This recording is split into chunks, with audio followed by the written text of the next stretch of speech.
Morning students, psychology class को शुरू करते हुए नेक्स्ट क्वेश्चन आपका, बुद्धि का प्रकार नहीं है।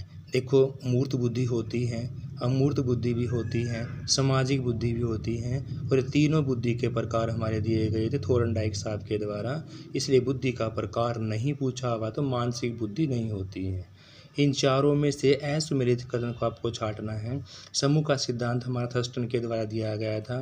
संक्रिय उत्पाद हमारी गिलफोर्ड के द्वारा दी गई थी। बुद्धि कै और खै हैब के द्वारा दी गई थी। लेकिन जो प्रतिमान सिद्धांत ब्लूम के द्वारा नहीं दिया गया था, इसलिए आपका ये असम्मिलित है। प्रतिमान सिद्धांत ब्लूम आपका आंसर मैच नहीं करता, इसलिए बी इज राइट आंसर। लेकिन समूह का सिद्धांत आपको याद करना है, थर्स्टन मोद्य के द्वारा दिया गया था। संक्रिय उत्पाद दिया गया था गिलफोर्ड मोद्य के द्वारा। कै और खै प्रकार की बुद्धि हैब के द्वारा। बाल अभिबोधन परीक्षण किस मनोवैज्ञानिक ने निर्मित किया था? तो बाल अभिबोधन जो परीक्षण है वो आपका अर्नेस्ट क्रिस के द्वारा दिया गया। स्टूडेंट्स, किसके द्वारा? अर्नेस्ट क्रिस के द्वारा। बुद्धि परीक्षण हेतु बिने साइमन द्वारा प्रथम बार 1905 में बिने साइमन मापनी में कितने प्रश्नों का प्रयोग किया गया था? सबसे पहले बुद्धि को मापने का काम किसने किया? बिने साहब ने किया था। और बिने साइमन ने अपने 1905 वाले परीक्षण में कितने प्रश्नों को शामिल किया गया था? तो 30 प्रश्नों को शामिल किया गया। किस प्रकार के क्वेश्चन 11 के क्वेश्चन होते हैं, कितने प्रश्न पूछा हुआ, तो प्रश्न कितने आपके 30 थे स्टूडेंट्स। नेक्स्ट है, इंद्रिय ज्ञान द्वारा बुद्धि की व्याख्या सबसे पहले 1879 में किसके द्वारा दी गई थी कि इंद्रियों का ज्ञान बुद्धि की व्याख्या करता है? इस प्रकार 1879 में यह किसके द्वारा कहा गया? तो 1879 में विलियम वुंट के द्वारा परिभाषा दी गई स्टूडेंट्स, विलियम वुंट मोद्य के द्वारा।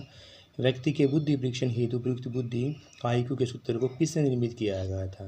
कि व्यक्ति के बुद्धि का परीक्षण करना है तो बुद्धि लब्धि का सूत्र किसके द्वारा सबसे निर्मित किया गया? टर्मन मोद्य के द्वारा। निर्मित किया गया टर्मन मोद्य के द्वारा। अंत्येष्ट नामनी बोधन परीक्षण को किस मनोवैज्ञानिक द्वारा निर्मित किया गया था? तो मार्गन और मुर्रे के द्वारा अंतश्चेत नामी बोधन परीक्षण को मनोवैज्ञानिक यानी कि मार्गन मुर्रे के द्वारा यह प्रतिपादित किया गया था। मनोविज्ञानी टर्मन ने बुद्धि को क्या कहा है? जो मनोविज्ञानी टर्मन साहब थे, उन्होंने बुद्धि के बारे में क्या अपना कथन दिया? उन्होंने कहा कि अमूर्त वस्तुओं के संबंध में चिंतन की योग्यता ही हमारी क्या कहलाती है? बुद्धि कहलाती है। किसने कहा? टर्मन साहब ने कहा कि अमूर्त वस्तुओं के संबंध में चिंतन करने की योग्यता, अमूर्त वस्तुओं के बारे में चिंतन करने की योग्यता क्या कहलाएगी? आपकी बुद्धि कहलाएगी स्टूडेंट्स। मनुष्य को कुछ बनना है, उस पर वातावरण का प्रभाव पड़ता है। इस प्रकार के शब्द किसके द्वारा गए?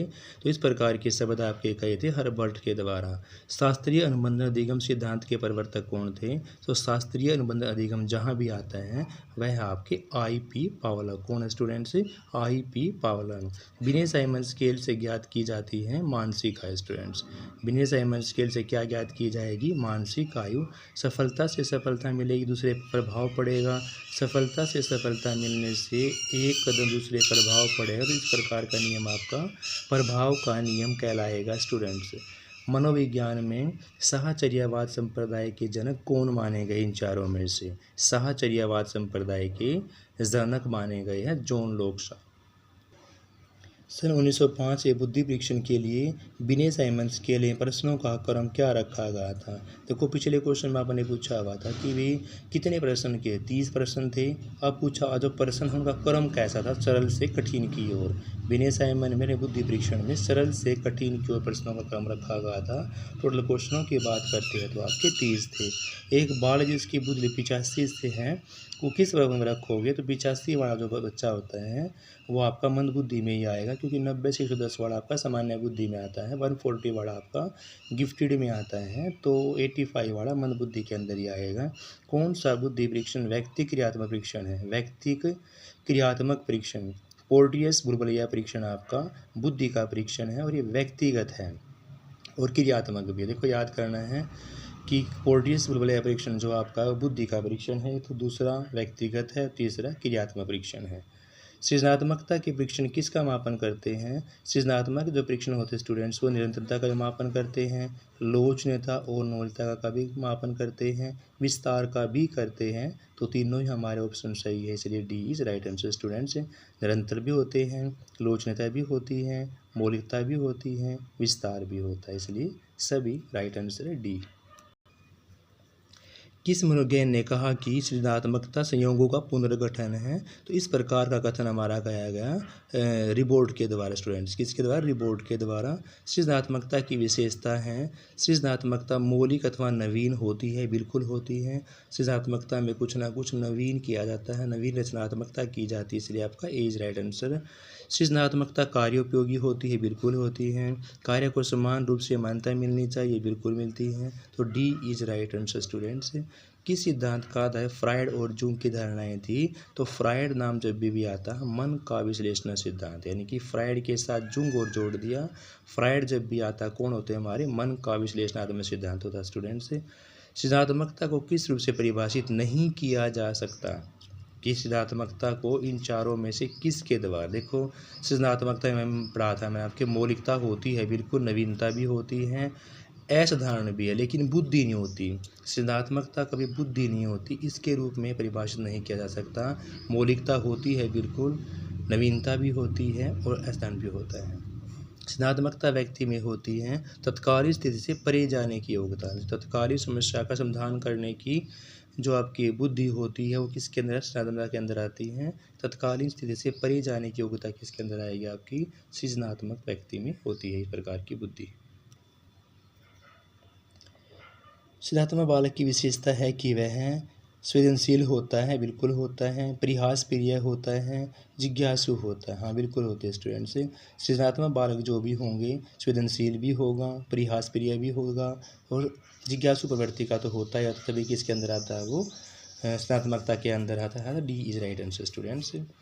यंत्रों और मशीनों से संबंधित कार्यों में विशेष दक्षता एवं रुचि कौन सी बुद्धि के कारण? देखो, यंत्रों और मशीनों की बात जब भी करेगा उनमें रुचि की बात करेंगे, तो इस प्रकार की जो रुचि होती है वो बुद्धि अमूर्त की बजाय हमारी मूर्त बुद्धि होती है, क्योंकि हम यंत्रों और मशीनों को काम करके देख के, तो चीज़ देख के होती है, क्या होती है? मूर्त होती हैं। तो देखने वाली बुद्धि मूर्त बुद्धि, देख के ये मशीनों के बारे, यंत्रों के बारे में सीख पाएंगे, उस पर दक्षता हासिल कर पाएंगे, कोई काम कर पाएंगे, इसलिए आपकी जहाँ यंत्र मशीन आ जाती है वहाँ हमारी मूर्त बुद्धि काम करेगी। किसी ने कहा कि बुद्धि सीखने की योग्यता है? बकिंघम साहब के द्वारा कहा कि बुद्धि हमारी सीखने की योग्यता है स्टूडेंट्स। कौन सी बुद्धि का समायोजन की योग्यता माना गया है? इन चारों में से बुद्धि को समायोजन की योग्यता किस में से माना गया है?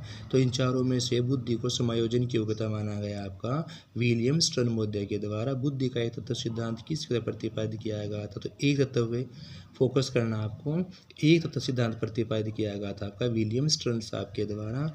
दो तत्व सिद्धांत के अनुसार व्यक्ति की बुद्धि का विशिष्ट कौन सा? जो अर्जित किया जाए, दूसरे को देखकर सीखा जाएगा, अर्जित किया जाएगा, इस प्रकार की बुद्धि आपकी विशिष्ट बुद्धि के अंदर आएगी स्टूडेंट्स।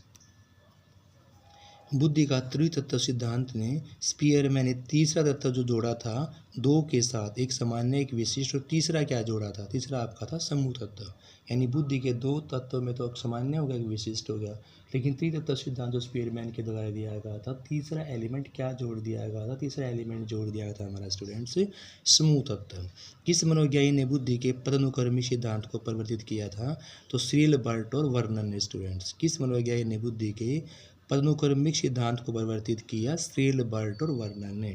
थ्रस्टन द्वारा प्रतिपादित बुद्धि का सिद्धांत कौन सा है?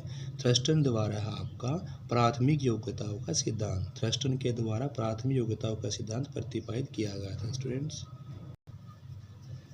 प्रोफेसर गिलफोर्ड के बुद्धि का त्रिआयामी सिद्धांत जो है उसका अन्य नाम क्या है स्टूडेंट्स? बुद्धि संरचना सिद्धांत। तो प्रोफेसर गिलफोर्ड के बुद्धि का त्रिआयामी सिद्धांत का अन्य नाम क्या है? बुद्धि संरचना सिद्धांत। या बुद्धि संरचना सिद्धांत किसके द्वारा दिया गया था? गिलफोर्ड के द्वारा से दिया गया था। बुद्धि संरचना का दूसरा नाम पूछे तो त्रिआयामी सिद्धांत है स्टूडेंट्स। Thank you students. बाकी क्वेश्चन हम नेक्स्ट वीडियो के अंदर करेंगे।